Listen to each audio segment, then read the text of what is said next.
Okey, Assalamualaikum warahmatullahi wabarakatuh. Selamat datang semua penonton pendengar ke episod keempat Kongsi Aspirasi. Saya Dr. Habib dan saya Dr. Hisham. Kita hari ini Hisham sehat? Alhamdulillah. Macam mana minggu kedua raya? Alhamdulillah, minggu kedua raya makan masih terkawal. Alhamdulillah. Bila balik sini? 2 hari lepas lah. 2 hari lepas. Semua okey kat kampung? Seminggu juga lah. Kan? Raya sakan. Sorry ya, tinggal. Bila kita seorang je balik jauh. Nanti. Okey. So raya-raya juga. Betul. Tapi kita nak share jugalah apa kes-kes yang selalu datang ke klinik, ke hospital waktu musim perayaan. Betul. Ini waktu yang sebenarnya antara waktu kritikal lah. Waktu kritikal. Macam yang kita bincang episod lepas. Betul. Waktu ni lah kita punya petugas kesihatan bilangan dia Betul. bukan bilangan yang ramai. Betul. Okey, Sebab ada yang tak dapat cuti, dia akan ambil cuti masa ni. Betul. So waktu ni juga masih lagi tak ramai sebab yang kita sarankan minggu lepas pun. Betul. Supaya yang mana yang waktu tu dia bekerja, dia ambil cuti lah minggu yang kedua ni. Betul. Kan? So yang mana yang dah ambil cuti waktu sebelum raya tu, waktu ni dia kerja lah. Betul. Kapasiti masih tak penuh lagi. Kapasiti Tak masih full tak force optimum. lagi. Ya. So jadi kita dalam masa yang sama, walaupun kita dah masuk ke minggu kedua raya, masih lagi open house kalau kita kat Malaysia ni 30 hari. Mood 30 hari raya lah. 30 hari. 30 hari. Walaupun ada yang puasa je entah cukup entah tak kan. Tapi ada juga yang dah start puasa 6. Ya. Puasa 6 dah. Hisham dah selesai? Alhamdulillah belum lagi. Tak apa, kita selesaikan sama-sama. Kita cuba sikit-sikit. So kita tak raya habis lagi lah. Betul, Kita kena habiskan puasa 6 dulu. Tapi berbeza lah. Raya Malaysia dengan raya dekat kita Egypt dulu berbeza. Jauh. Raya jauh. puasa dekat Egypt tu sehari tu dia dah tak ada apa-apa dah pun. Tengah hari tu pun dah tak ada apa-apa dah rasanya. Dia lepas solat raya tu dah betul. tak ada apa. Betul. Diorang pergi main futsal. Diorang hidup kehidupan biasa. Betul. Dia bukannya ada macam kita. Betul. Berkumpul ramai. Jalan, konvoi kan. Tak ada. Dia Kat orang tak sana ada. memang tak ada. Dia orang raya haji kan. Raya haji dia orang yang heboh betul. Raya haji baru heboh. 3-4 hari kan dia orang buat. Raya haji 3-4 hari. 3-4 hari. Buat Gitu. sembelih tu lah. Betul. So perayaan tak kisah. Raya puasa ke, raya haji ke, Chinese New Year ke, Deepavali ke. Kes-kes yang biasa datang, biasanya Lebih kurang kalau sama. dekat hospital klinik lebih kurang sama je. Lebih kurang sama. Kan? So biasa yang kau jumpa waktu kau kerja time raya macam mana Jam? Raya okey. Dia kalau nak cakap masa ke hospital kerajaan ke klinik kerajaan ke yang selalunya lepas raya ni lepas betul-betul raya. Selalunya orang yang memang ada masalah buah pinggang. Okey. Jadi masa raya ni lah diorang anak-anak datang, apa semua datang, mak makanlah, ayah makanlah, minumlah. Dia pun tak ingat dunia. Dia Pun tak jadi ingat limit. Tak ingat limit dia. Dia sepatutnya fluid restriction. betul. Katakan dia kena ROF kan, restriction of fluid. Dia kena ambil 1 botol besar saja. Dia dah terlebih 2 botol besar. Datang kat kita, doktor pakcik susah nafas. Susah nafas, dengar-dengar dah ada air kat paru-paru. Kaki dah bengkak. Tu kita panggil fluid overload lah. Fluid overload lah. Okey. Jadi itu yang memang biasa kat hospital kerajaan lah. Klinik kerajaan pun sebenarnya sama je. Sama. Masa kat Balong pun yang tu juga sama. datang. So kita tak boleh buat apa.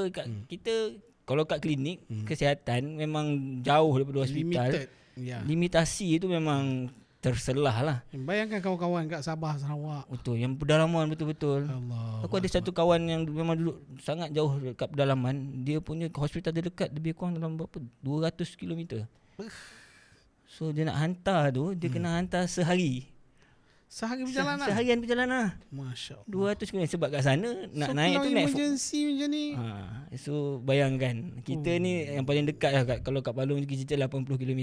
Tapi memang terpaksa hantar lah kalau kes-kes fluid overload ni. Sebab nak kena buat dialisis lah. Memang betul, dah ada masalah buah pinggang kan. Hmm. Kena buat dialisis. Jadi kita bukannya boleh bagi apa-apa. Kita boleh lah bagi initiate ubat untuk kita cakap selalu fluid overload, kita bagi ubat nak bagi dia lawas kencing kan. Lasik nak bagi kencing kan. Tapi masuk tiup kencing itu je lah yang kita mampu buat. Jadi dia pakcik itu ke makcik tu memang terpaksa je buat dialisis. Jadi terpaksa juga hantar hospital lah. Itu bagi aku lah. Tapi yang selain tu, yang kalau memang susah nafas, yang memang yang tak ada kena mengena fluid overload, orang-orang asma dengan COPD orang yang banyak merokok ni, Ialah berjumpa kawan, saudara mara. Merokok sekali. Sekarang ni vape. Lagilah tak kira umur. Tak kira umur. Datang-datang, doktor sesak nafas. Doktor. Kita. Tak pernah sesak nafas pun jadi sesak nafas kan. Yang asma pula dah raya, tak kira air sejuk ke, aiskrim ke, semua bantai lah. Semua yang benda-benda berpulut-pulut semua. Semua bantai dengan kacang apa semua bantai. Betul. Dah mula Sesak nafas lagi datang. Lagi pula anak-anak. Betul. Anak-anak. Alah, aku pernah dapat budak umur 5 tahun. 5 tahun. Kecil lagi 5 tahun Kecil. Okay. 5 tahun. So datang, masa tu kat swasta dah. Rasa raya masa COVID. Okey. Datang. Tapi masa tu bukan lockdown lah. Bukan lockdown lah. Masa lockdown lah. Okey. COVID, masa raya kita lockdown kan. Separa lockdown, something like that lah. Raya. So lockdown, datang anak tentera. Okey. Ayah dia waktu tu kena bertugas luar negara lah. Okey. So dia maknya bawa, tapi alhamdulillah memang kita ni perangai memang prepare. Biasa IV line tu memang kita prepare sampai ke yang baby apa semua, segala benda kita yang buat tu. secukupnya. Sebab kita dah duk dapat yang macam tu kan. Yalah. Yang masa government, jadi kita pun prepare lah benda tu. Rezeki Allah bagi, kita dah prepare tu, datang memang teruk. Okay. So kita bagi nap semua, still teruk. Tak jalan lah, memang SpO2 pun drop. So kita masuk line apa semua, bagi hydrocot apa semua ubat bagi. Ubat hydrocot tu semua ubat untuk asma lah. Ubat untuk asma. Itu ubat untuk asma. Ubat asma bukan setakat yang sedut gas tu je. Okay. Ada juga yang untuk injection lah, yang masuk dalam salur darah semua sekali tu. So jadi aku masukkan semua tu, memang call ambulance lah. Dan mak dia memang, yelah, suami jauh. So dia pula mak lagi lah kelang kabut kan? Sebab tu restriction, family tak ada. Sebab tak lihat datang kan. So dia kelang kabut. So at that time dengan duit pun tak bawa semua sekali. Tak ada masalah. Buat terus call 999 at that time. So ambulance dah noted semua, dah on the way, kita prepare yang tu. And then kita mix lah oksigen dengan nap continuously lah. So, ikut guideline lah kan. Ikut guideline tu. So alhamdulillah, adik tu memang deep recession semua, dah start nasal flaring. Nasib baik teruk Allah lah bagi tu. Memang teruk lah tu. Allah bagi GCS okey. Itu je. Cakap pun memang dah sepatah-sepatah. Memang dah teruk. So ambulans sampai tu terus sambung oksigen mix semua sekali. Pergi, rasa lepas tu dalam 2 hari lepas tu baru mak dia update lah. Kita call lah. Kita call, tanya khabar. Alhamdulillah selamat. Tu antara benda. Tanya juga waktu tu, apa cerita? Memang teguk air sejuk lah, ais lah, memang, tapi memang dah ada sejarah asma lah kan. Dia memang ada asma. Adik tu memang ada asma. So dalam waktu raya, kawan-kawan datang ke, saudara mara datang ke, mesti lah nak minum sekali kan. Sepupu tengok kan. Takkanlah dia nak biarkan anak yang tak boleh minum kan. Masa dekat Palong pula, yang aku pernah dapat kes sama, fluid overload, tapi dia ada diabetik. Okey, lagi complicated lah. Lagi complicated dan datang tu dengan keadaan separa sedar. GCS drop lah ni. Dah drop GCS. So sampailah GCS 3 ya. Rasa lebih kurang tu lah. Okay. So terpaksa intubate lah. Kita dah kat klinik kesihatan. Yalah, betul. So memang intubate, bagging semua straight. Yang tu all the way, bagging sampai ke hospital Jempol. Tapi alhamdulillah selamat jugalah. Tapi memang kita accept kat klinik kesihatan memang adrenaline rush lah, of course lah. Yalah, sebab kita kekurangan kita staff. kekurangan staff, kekurangan alat. So dia tak complete macam kita duduk hospital. Duduk hospital kita tak bimbang. Tak bimbang macam mana. Of course, bila datang emergency, macam kau duduk emergency kan, semua akan datang fokus. Yes, semua akan datang. Everyone akan fokus pada dia. Dan alat pun lengkap. Betul. So kalau kata tak menafas, intubate terus sambung ke mesin je. Betul. Ini kalau kau sampai dalaman, memang kita sendiri yang stres. Aku ingat manual bagging, on the way tu oksigen habis. Berhenti. Aku tak nak, aku terpaksa minta driver berhenti, tukar tong. Memang wahara sampai motor kebetulan ada motor tu berhenti tolong. Okey. Alhamdulillah. Jalan Palung, jalan yang gelap. Ya, jalan yang gelap. Jalan yang Itu malam. bersio. Itu malam. Malam bukan siang. Palung malam tak ada lampu. Tapi aku cakap aku pun pernah hantar juga seorang datang, mungkin time-time lepas cuti perayaan juga. Pakcik tu tak adalah tua sangat. Tapi tak ada sejarah. Tak ada sejarah apa-apa. Tak ada sejarah darah tinggi, tak ada sejarah kencing manis, tak ada sejarah asma, tak merokok. Suami, isteri bekas matron. Datang tiba-tiba malam, memang semput yang teruk. Memang kita bagi oksigen tak ada perubahan. Kita bagi yang tadi ubat hidrokod pun tak ada perubahan. Tak boleh buat apa-apa lah. Memang bagi oksigen, continue oksigen. Call hospital kena ni sediakan terus mesin CPAP, ventilator semua. Memang sana, memang sampai je sana, memang doktor pun memang terkejut. Memang tak ada sejarah apa-apa. Tiba-tiba jadi macam tu. Memang terus CPAP lah terus kat situ. Teruk lah. So tanya punca bila dah habis tu, dah balik lah. Dia punya matron, bekas matron tu selalu datang klinik tu. Dia cakap punca pun tak tahu apa-apa. Sampai ke sudah tak tahu. Sudah tak tahu. Takut cuaca ke apa. Itulah satu, mungkin ada alergi ke apa ke, kita pun tak tahu. Tapi memang itu satu macam, memang dalam ambulans tu, aku dengan MA tu memang duduk begging. Memang lengah. Dengan jalan dia beralun. Aduh. Itu memang terantuk tu biasa. Biasa tu. Aduh. Ambulans terantuk situ sini tu biasa. Tapi itulah, bila orang cakap bila sesak nafas ni dia, yalah, kita tak tahu keadaan tu macam mana orang tu sesak nafas kan. Mungkin memang susah. Memang dah nak sampai waktu dia, kita tak tahu. Tapi kita cuba buat sedaya upaya. Kita pump bag tu. Selamat pakcik tu. Dia sedar tak sedar macam tu. Tapi bila sampai hospital tu dia dah sedar. Tapi memang nampak dia macam letih dan dia punya breathing tu, orang cakap labored breathing lah. Dia macam nak sangat susah. Macam orang nak ambil tarik nyawa lah. Macam tarik nyawa. So tapi alhamdulillah pakcik tu sebenarnya selamat lah sebenarnya. Alhamdulillah. Okay. So jadi selain pada tu, biasa kes apa lagi dapat? Itu perkara biasa lah. Kan kita cakap sebelum ni, sebelum nak raya, dia akan makan ubat tekanan darah tinggi, kencing manis, kolesterol ni ikut. Sebab tak nak apa-apa berlaku hari raya. Tapi dah lepas hari raya, habis ubat semua tak tahu mana ke mana. Ubat kat mana, duduk alat tim mana, kita semua tak tahu. Datang sakit kepala teruk. Cek tekanan darah tinggi 200 sistol. Memang tu biasa. Itu sangat biasa. Uncontrolled hypertension. Ataupun dah emergency lah. Itu memang bahaya. Itu perkara biasa. Kat mana-mana. Itu bukan kat kerajaan saja tau. Kat swasta pun ada. Datang kat dekat aku masa dekat Sungai Besi. Sungai Besi. Datang slurred speech. Uish, itu dah. Datang dah slurred speech. Memang herok dah muka. Itu dah stroke lah tu.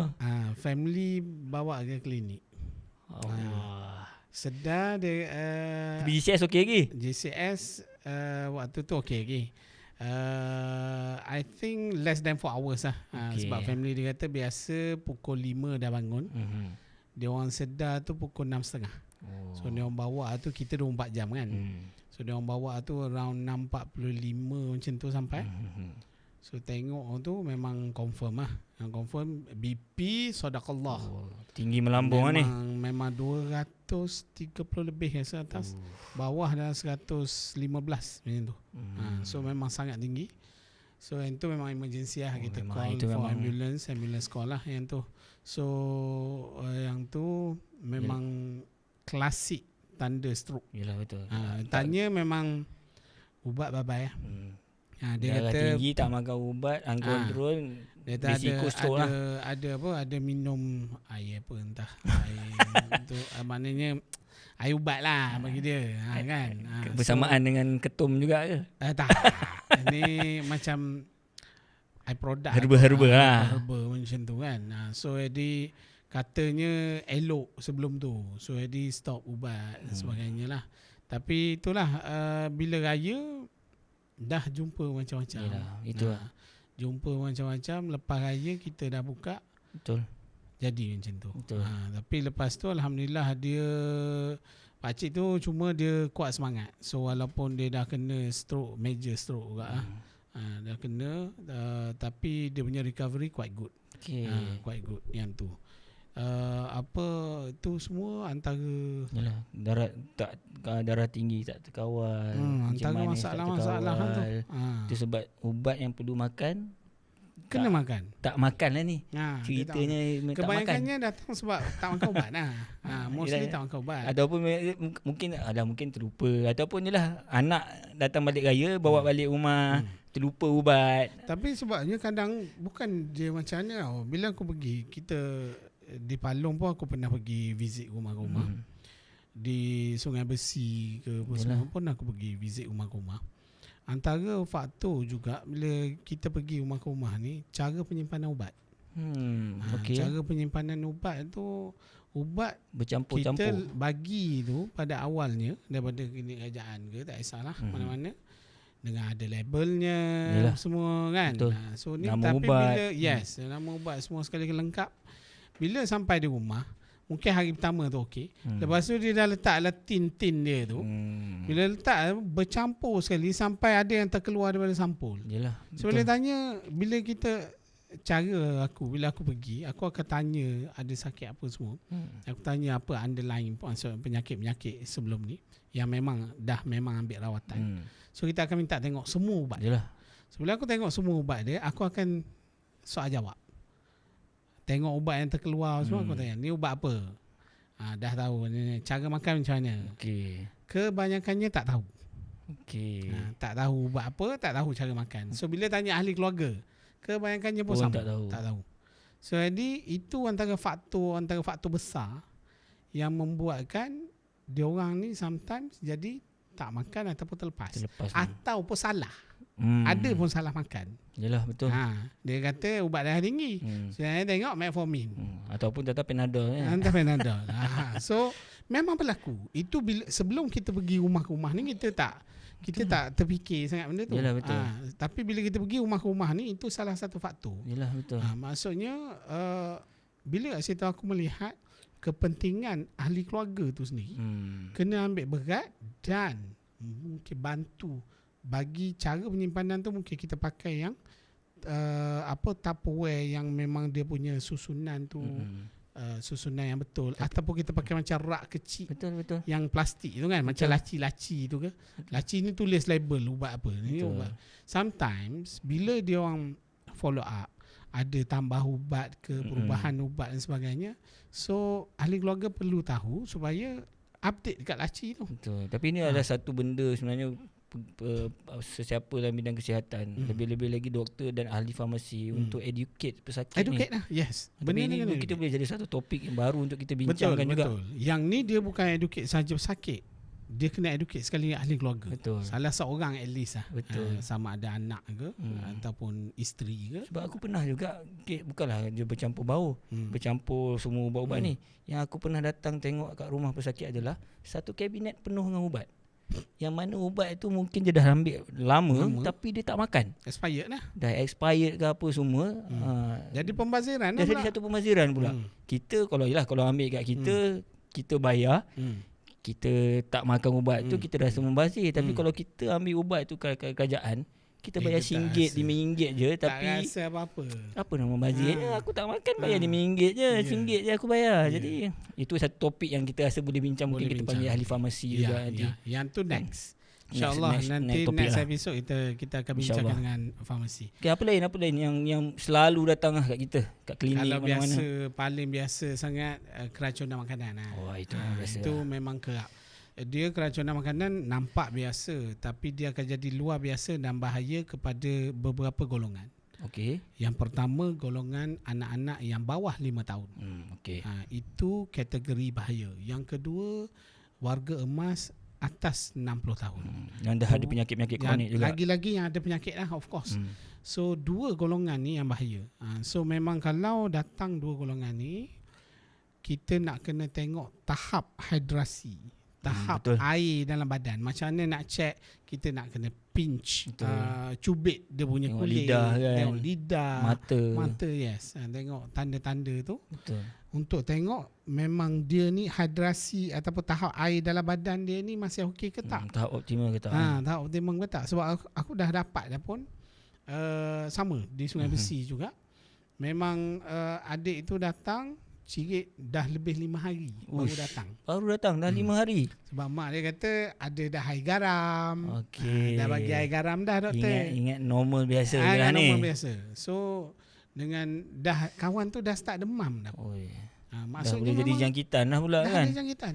So dia datang tu memang lembik. Memang lembik. Kalau dengan budak macam tu laki pula tu. Betul. Kalau datang ke klinik kita biasa budak lelaki umur 4-5 tahun.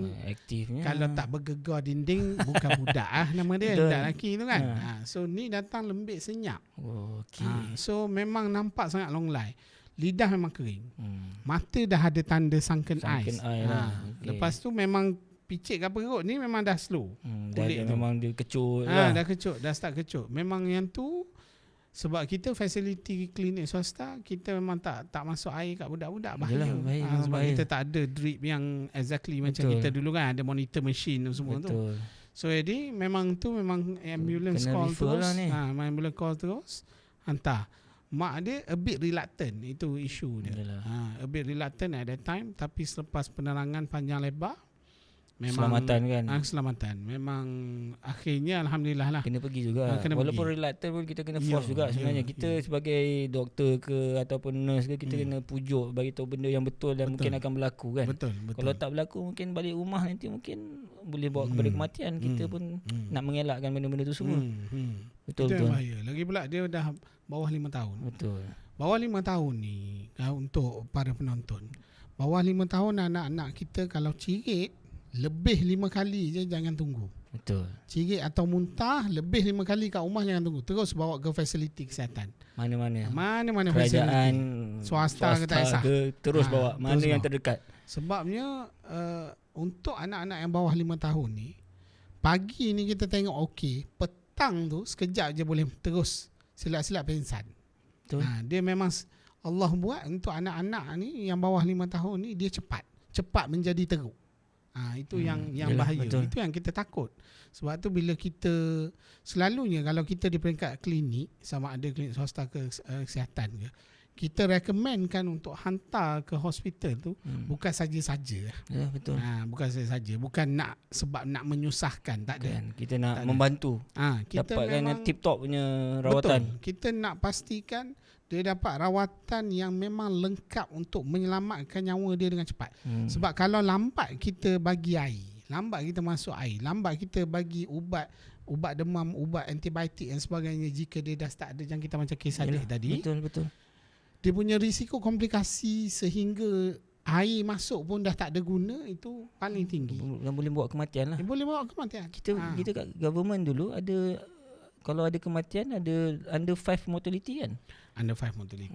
Under 5 mortality maksudnya bawah 5 tahun punya kematian ni kita memang akan ada jawatan kuasa yang akan siasat dan sebagainya lah. Punca-punca apa yang boleh dielakkan, benda-benda sepatutnya kan. Dia ada satu, jawatan kuasa tu akan untuk kita tambah baik cari kat mana loophole yang sama ada kita lambat ke dan sebagainya, how we manage lah. So yang tu yang akan tambah baik. So, sebab tu kerjasama, satu penerangan, yang kedua kena letak mindset ataupun mentality. Doktor ni kalau dia recommend ke hospital, maksudnya memang benda tu perlu kepada pusat rawatan yang lengkap. Betul. Dan benda tu tak boleh dirawat one off. Maksudnya datang balik. Dah tak ada, tak boleh. Dia perlu rawatan yang lebih panjang. Dan dia mungkin multidisciplinary. Ya, mungkin campuran banyak doktor punya kepakaran berbeza. Betul. Macam tu. So tu yang benda-benda yang parents kena alert jugalah. Kena ambil kisah, kena ambil tahu. Ya, betul. Kan? Okey. Tapi pasal kalau keracunan ni sebenarnya yang paling aku nampak jelas sekali selepas hujung minggu, selepas rumah terbuka. Di mana hari Isnin akan banyak orang yang keracunan makanan, muntah-muntah, cirit-birit, sakit perut yang memerlukan MC. Macam kita hujung minggu ni bukan jemput lagi. Yalah, betul. Kalau selalu sekarang ni kurang, bulan ni nampak kurang sikit. Kalau tahun-tahun sebelum ni siap kanopi. Ingat kan orang kahwin? Itu Rumah terbuka. Rumah terbuka raya macam memang meriah. Meriah. Memang sangat meriah. Tapi sekarang tahun ni sebab bulan lepas ekonomi, puasa, lepas tu masuk sekolah. Lepas tu raya pula, duit banyak habis ni. Kan ekonomi kita pula sekarang masih lagi dengan huru-huru minyak harga nak naik.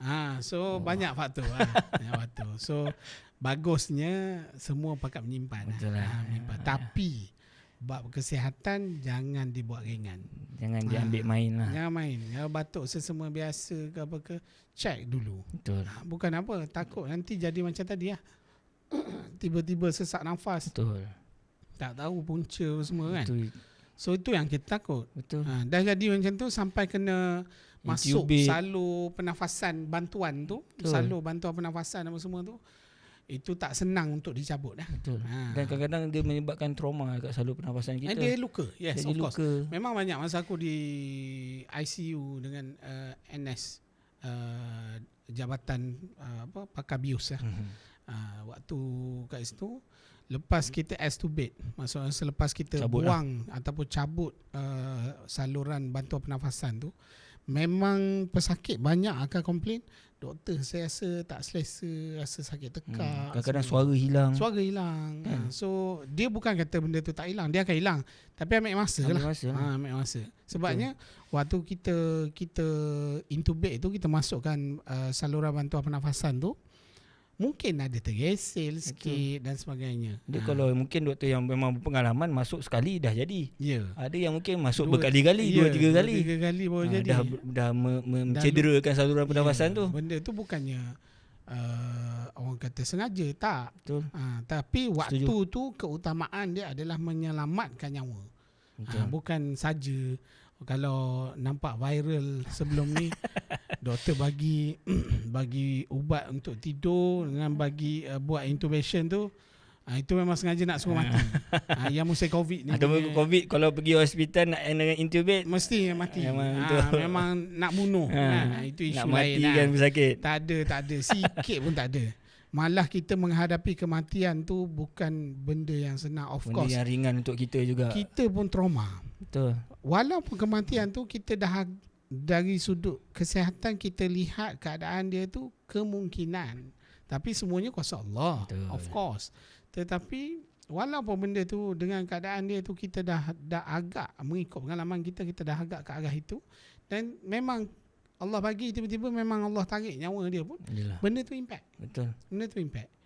So macam episod sebelum ni yang aku cerita. Yalah. Macam mana mak yang lahirkan anak tu meninggal. Yalah, betul-betul lah. Benda tu impact. Betul. Sehingga sekarang pun kita ingat siapa yang terlibat tu mesti akan ada kesan. Memang ada kesan. Tak ada orang yang menghadapi kematian tak ada kesan. Betul. Tapi sebab itulah bila ada kematian, kalau kita pergi ke kubur tu, kita kena dengar talqin. Tujuan dia adalah untuk sebagai pengajaran. Yalah. Sama juga dengan kami. Bila berlaku apa-apa, kita buat rawatan sampai ke kita kena intubate dengan mesin bantuan pernafasan dan sebagainya. Benda tu bukan saja-saja. Betul. Dan jika kita dah habis dah, kita dah guna mesin bantuan pernafasan, waktu dia koma tu pun kena pula cuci bawah pinggang dia. Mesin cuci bawah pinggang. Betul. Pula kita sambung dan sebagainya, dan dah stabil sikit-sikit, kita dah mengharap dia dah boleh tiba-tiba drop balik, teruk balik. Dan akhirnya meninggal dalam keadaan kita dah usaha. Kita ni bukan mesin lah. Yalah. Bukan orang, bukan kita tak ada perasaan. Emosi kita ada juga, perasaan, kan? kita ada emosi. Memang kita akan rasa sedih. Betul.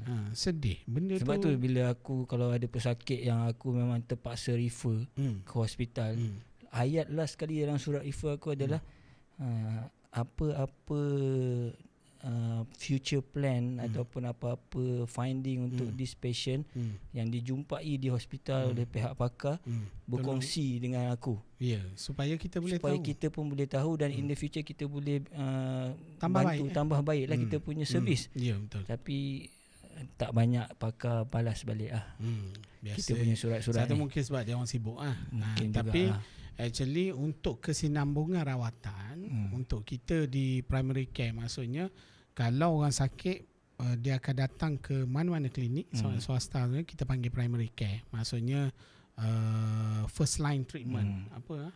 Rawatan yang awal, rawatan awal lah. Kita tim rawatan awal ni, jika kita dapat tahu diagnosis dan apa plan ataupun rawatan yang telah dibuat di hospital dan sedang dia dapati sekarang. So kita boleh tambah baik dari sudut rawatan awal kita pun boleh update. Kalau pesakit tu datang balik kita boleh tahu balik. Betul. Kan? Kita akan boleh tambah baik rawatan awal kita kepada pesakit tersebut lah. Ataupun ubat tu yang tak sesuai, yang kita bagi tak sesuai, kita boleh stop lah ubat tu untuk dia. Ya, betul. Dan kita tak bagi lagi yang mungkin menyebabkan keadaan dia lagi teruk ke apa kan. So kita tahu, tapi itulah mungkin ada kekangan-kekangan juga daripada pihak belah sana, kita tak boleh nak pastikan lah.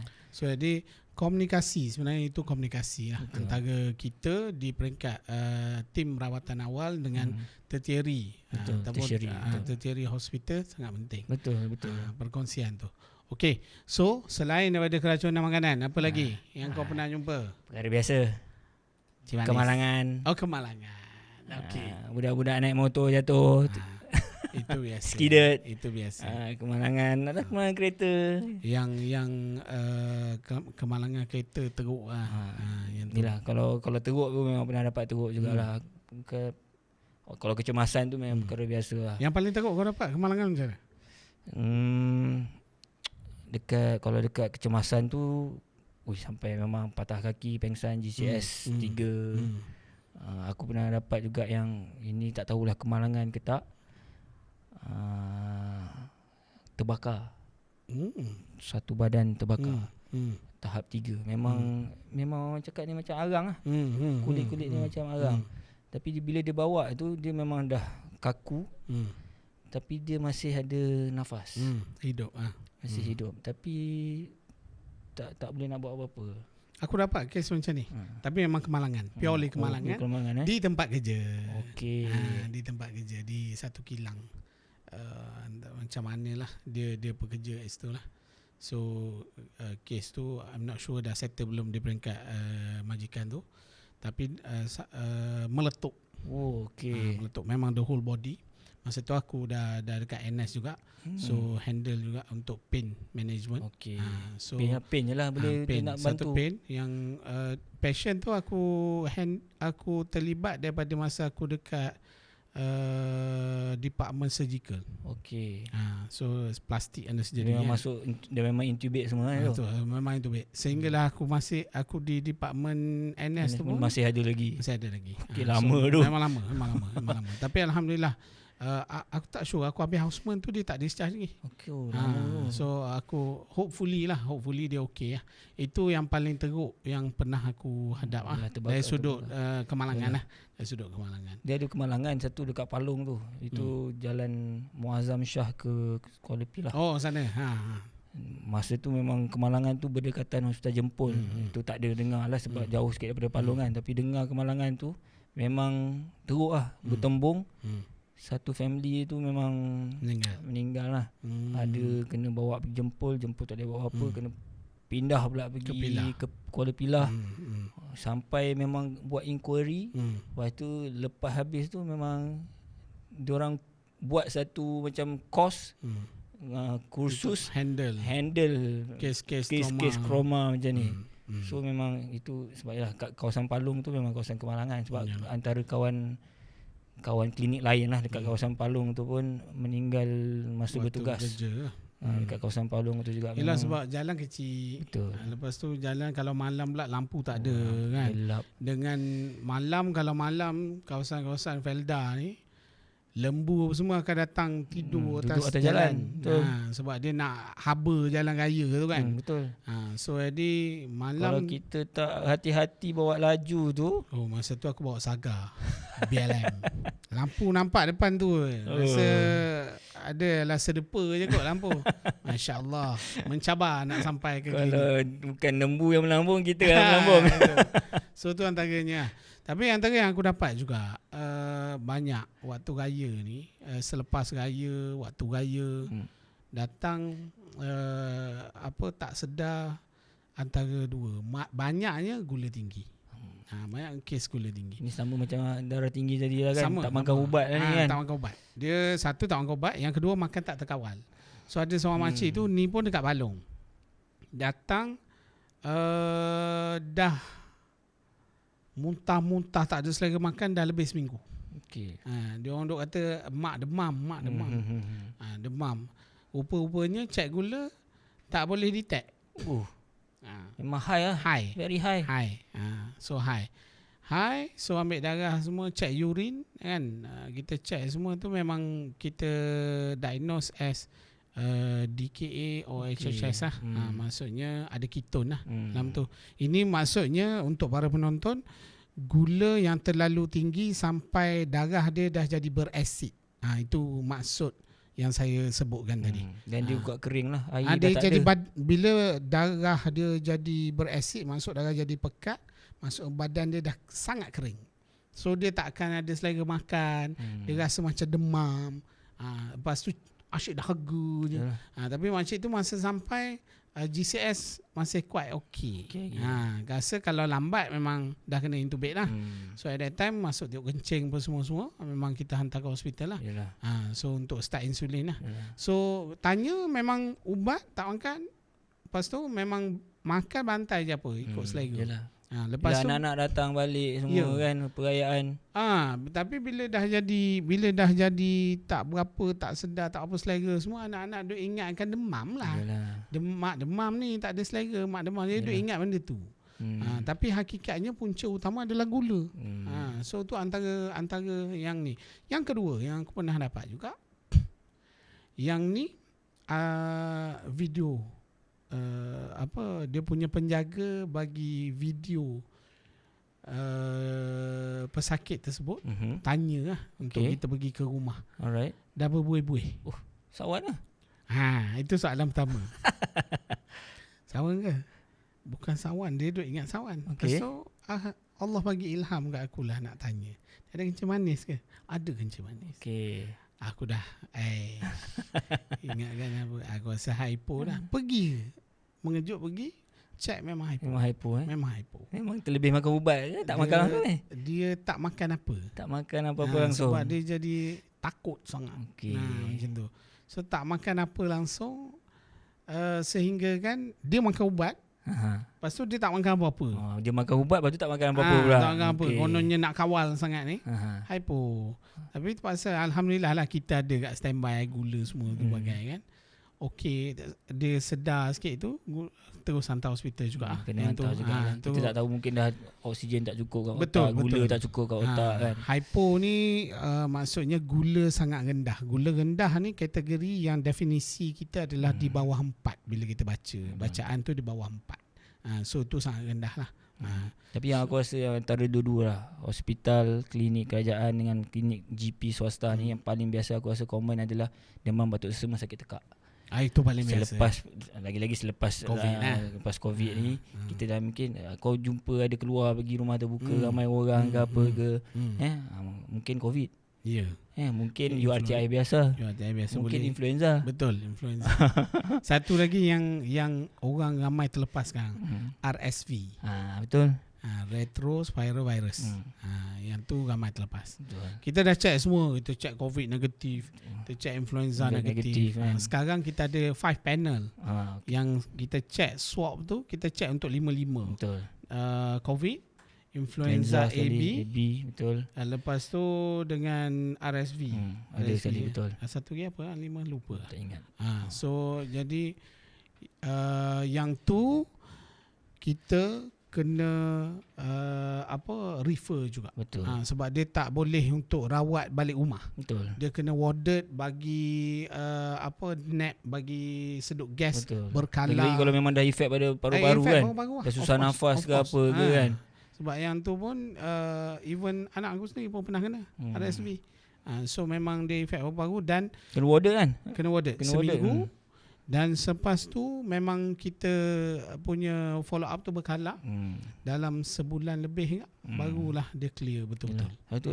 RSV tu ada ubat ke vaksin ke? Influenza ada vaksin. Tapi influenza ada vaksin. Yang So kita boleh ambil sebut vaksin tadi, lah influenza ni. Yang kita ada vaksin COVID dengan influenza lah sekarang. COVID influenza. So kalau macam influenza recommended setahun sekali. Tapi kalau dah baru nak bermula kan, macam anak-anak kita baru nak bagi, kita bagi untuk permulaan kita bagi 2 dos. Tapi kita gap lah sebulan macam tu.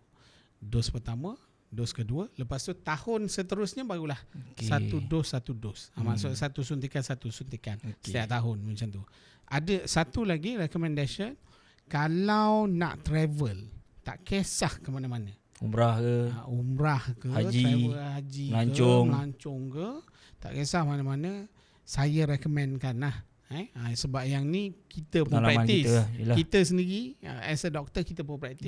Kita praktiskan juga dekat mak ayah kita pun, kita tengok apa perbezaan dia. Influenza vaksin, pneumococcal vaksin, meningococcal vaksin. 3 ni seeloknya ambil. Satu lagi yang tu ialah yang tu yang utama lah. Selalu orang ambil yang selalu yang utama. Sebabnya even macam ayah saya sendiri, ayah saya sendiri kalau pergi umrah sebelum ni tak ambil meningococcal je. And balik watuk teruk. Tapi sekali tu kita bagi vaksin lengkap sebelum pergi, balik still ada batuk. Kan dia dah wagemas kan. Tapi tak seteruk lah sebelum dia ambil vaksin dulu.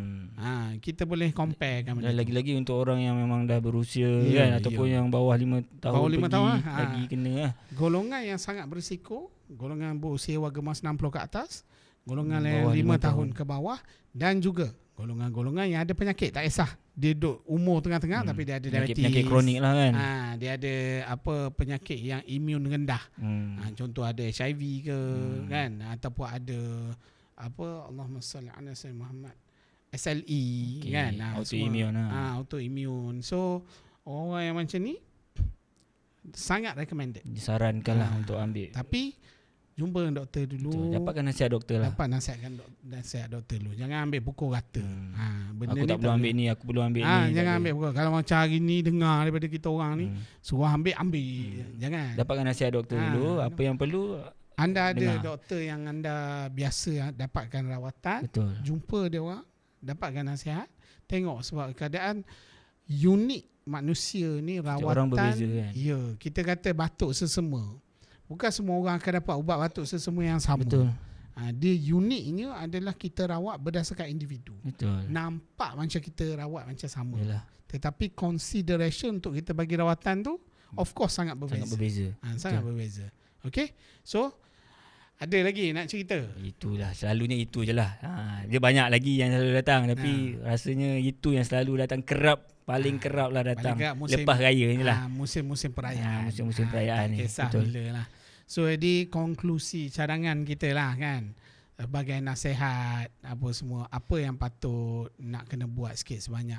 Yang pertama, waktu raya ni kalau nak makan ke nak menyambut selera tu, pertama kena berpada-pada. Apa-apa pun memang kita, kalau ala agama Islam, kita dah ada dah pesanan kan, berhenti sebelum kenyang kan, apa semua tu. So tu semua berbalik kepada bersederhana. Bersederhana.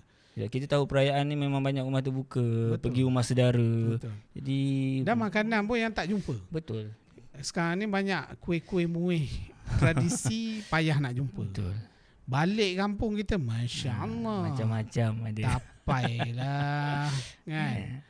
Benda yang kita dah tak makan mungkin bertahun-tahun pun datang balik tiba-tiba kan. So jadi kalau orang panggil pulut panggang, kalau Terengganu panggil pulut lepa. So tapi beza pulut panggang di Terengganu dengan pulut panggang belah utara beza. Di Terengganu dia inti dia ikan. Memang sangat sedap. So jadi benda-benda macam tu kita tak jumpa. Suddenly balik, dah jumpa, masya-Allah kan. Kalau ada 10, 11 nak ambil 12 ambil 10, 12 ambil. So jadi benda tu yang kita tak nak. Kita makan rasa, tapi kita kena beringat dengan diri kita. Yang kedua, apa? Bila kita dah jumpa sanak saudara ataupun kita tak jumpa lagi, kita ada majlis jemputan, kita tak sihat, kita tak payah pergilah sebenarnya. Sebab mungkin kita tak sihat tu mungkin menunjukkan kita ada jangkitan. Mungkin kita influenza, mungkin URTI, jangkitan saluran pernafasan atas yang biasa saja. Better kalau tak pergi tu jangan tak pergi saja. Betul lah, kita pergi check sekali. Pergi confirmkan dulu. Pergi check sekali. Kalau tiba-tiba kita confirmkan tu kita memang influenza ataupun COVID ke, Kuarantin lah. Kita kena kuarantinkan diri kita lah. Kita janganlah, memang kita dah tahu kita COVID, lepas tu kita keluar pergi, kita spreadkan balik COVID dekat orang-orang lain. Dosa pun dapat. Itu tak nampak lah. Jadi benda macam tu kalau kita kuarantin mungkin 5 hari saja, next weeknya kita boleh pergi balik, tak ada masalah. Mindset hari ni alah, demam semua biasa. Betul. Lepas tu mindset juga jangan check. Kita dah anggap COVID, influenza tu adalah satu benda yang biasa. Biasa. Lepas tu mindset juga jangan check. Jangan check. So bukannya tu sebab kita tak tahu. Sebenarnya semua tu masih ada lagi. Influenza masih ada tinggi lagi. COVID pun masih ada tinggi lagi di Malaysia. Jadi kalau memang tak sihat, dapatkan rawatan dahulu, confirmkan dulu. Kalau memang tak ada apa-apa, bolehlah keluar pergi. Ambil tanggungjawab. Betul. Ambil tanggungjawab. Okey. Dan last sekali untuk sahabat-sahabat penonton, pada mak ayah kita, ada penyakit kronik macam yang episod lepas pun saya dah sebut benda ni. Kalau sebelum Ramadan jumpa doktor dulu, adjust ubat, dan tambahan adalah cara penyimpanan ubat tu kena betul. Dan paling penting lah juga sebenarnya. Mak ayah kalau anak-anak ada masa ikut temu janji, ikutlah supaya tahu cara makan ubat tersebut. Jika tak ikut, minta tanya mak ayah. Kata kita tahu, kita tak boleh nak pergi. Kita tahu tarikh hari ni mak ayah pergi temu janji. So, mak ayah balik call. Call mak ayah. Apa doktor terang sebagainya, tanya update. So, kita tahu. So, kita akan boleh bantu untuk sediakan cara penyimpanan ubat yang betul. Aturan dia kita boleh ingatkan. Betul. Itu yang pertama. Yang kedua, itu sebelum Ramadan. Sebelum raya, dah prepare juga benda yang sama. Betul. Dan semasa raya, kita makan ubat, jangan lupa dan jangan tinggal. Betul. Jangan tertinggal ubat. Lagi pula kalau kita travel jauh. Betul. Dan cara pemakanan ubat sebelum masa puasa dan selepas puasa berbeza. Dos dia mungkin waktu puasa kita kurangkan sikit. Betul. Dan waktu pengambilannya mungkin kita ambil masa sahur, berbuka. Betul. Ni dah jadi normal. Jadi biasa balik. Normal balik. Pagi ke, petang ke, malam ke apa ke. Betul. So yang mana yang insulinnya, yang mana yang makan ubat sajanya. So semua benda tu. Dan bila sama ada kencing manis ke, darah tinggi ke, ada ubat jantung ke, ada ubat sawan ke, macam sakit saya ada yang memang sawan for life, kita panggil epilepsi. Betul. So memang makan ubat berkala. Ada yang muda, ada yang tua pun sakit saya. Yang muda dengan makan ubat tu, dua-dua masih lagi bekerja. Dengan makan ubat tu sajalah yang boleh buat dia boleh bekerja. Mengelakkan serangan sawan tu. So jadi ubat-ubat ni kena sentiasa makan. Betul. Ubat gastrik, kalau yang gastrik pun tak lupa juga. Betul. Gastrik pun nak kena beringat lah. Betul. Bukan penyakit kronik. Betul. Tapi still you dia tak beringat bila-bila makan. You pedas pun kalau kata Honor U9 Nogori dengan Melaka. Melaka lah. Balik raya makan, Masya Allah pedas. Ikut sedap mulut je kan. Salah masak cili padi. Sedap ni. So lepas tu dah mula sakit perut, muntah lah apa lah kan. So jadi nak kena beringat yang tu. Dan juga kena, kalau kita memang dah tahu kita ada gastrik, standby ubat. Standby ubat. Kalau tak ada ubat juga, dapatkan rawatan dengan cepat di klinik-klinik yang terdekat. Okay? Yes. Alright. Syam, ada apa-apa lagi? Itu saja untuk kita episod hari ni. Okay. Selamat Hari Raya sekali lagi. Raya 30 hari, tapi semangat raya kena ada makan berpada-pada. Okay? Assalamualaikum. Jumpa di episod akan datang. Bye-bye.